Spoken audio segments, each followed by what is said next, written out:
با یه تأخیر 1000 ساله قادسیه دوباره فردا آغاز میشه بر پایان ضحاک. همین امشب ضحاکیان تخماشان اینجا بود و حتی توی حرم، تو مشهد، تو حرم صدای جاویدچه شنیده شده، جوری که تو حرم هم شیخا حضور نداشتن. خیلی ایدئولوژیک که به قضیه نگاه کنه آقا، ببینیم که دوباره داریم از دل آتش سیمرغ بلند میشیم. خیلی ایدئولوژیک که بهش فکر کنیم. ببین امروز حتی یه خبر که حالت یه پست توی اینستاگرام دیدم در مورد صورت‌های فلکی، نمیدونم که صورت فلکی جنگجو نمیدونم و صورت فلکی شیر که هر دو از آتش هم میاد و آتش نماد ما ایرانی هست، نماد بیداریه، نماد گرما بخشیدنه.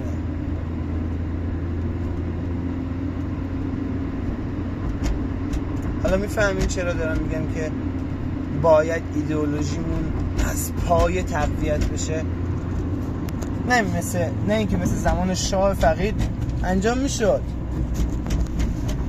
خب شاید هم خیلی خوب و عالی و قشنگ و اصیل، ولی ایراداتی که بود این بود که چرا ما نزدیم تو گوش اینا خونده اصلا؟ چرا وقتی که ما میدونستیم اینها دشمنان این کشورن حداقل اینا رو خل یا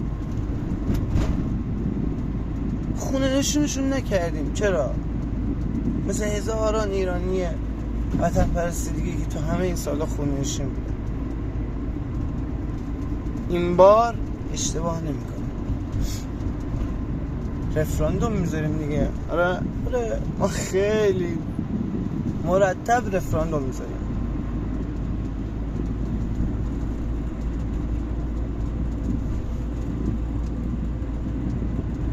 پادشاه عزیز واقعا یه خواهش قلبی دارم ازت، اجازه بدید که سر تمام مسائل ملی رفراندوم بذاریم.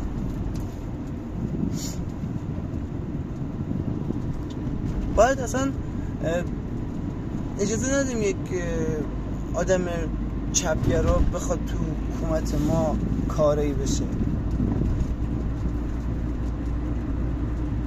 اصلا نگاه کن، اصلا نباید اجازه اینجور چیزا داده بشه. خیلی مشخصه که اینها دشمن وطن پرستی هن، دشمن میهن پرستی هن و اینا هم ایدئولوژی هن.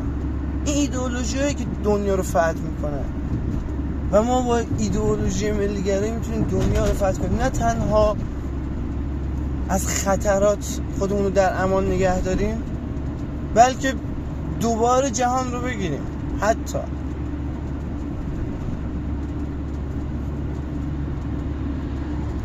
ما نباید اجازه بدیم هرچی بدبختی داریم از این جماعت چیه؟ از این جماعت که به ظاهر فکر میکنن همه چی میدونن. امثال این استاد دانشگاه های حرومزاده‌ای که روز و شب حرفای چرت و پرت میزنن که در نهایت و در آخر به ضرر ایران و اصلا نمیدونم این نظراتشون، این صحبتاشون واقعا مال این کشوره.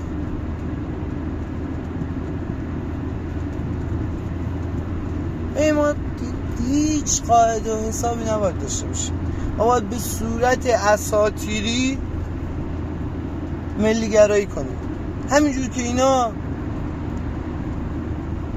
دشمنانشون رو و ما تو این 47 سال بهمون تاختن. ببین هنوز خیلی از خانواده مذهبی هست. چیکار باید بکنیم واقعا؟ پادشاه داند دیگه. ما از همه دنیا، ما مردم ایران یه پادشاه میخوایم و از پادشاهمون با کمک ایدئولوژی ملیگرایی و وطن پرستی و زندگی همه چیزای خوب تو دنیا رو میخوایم.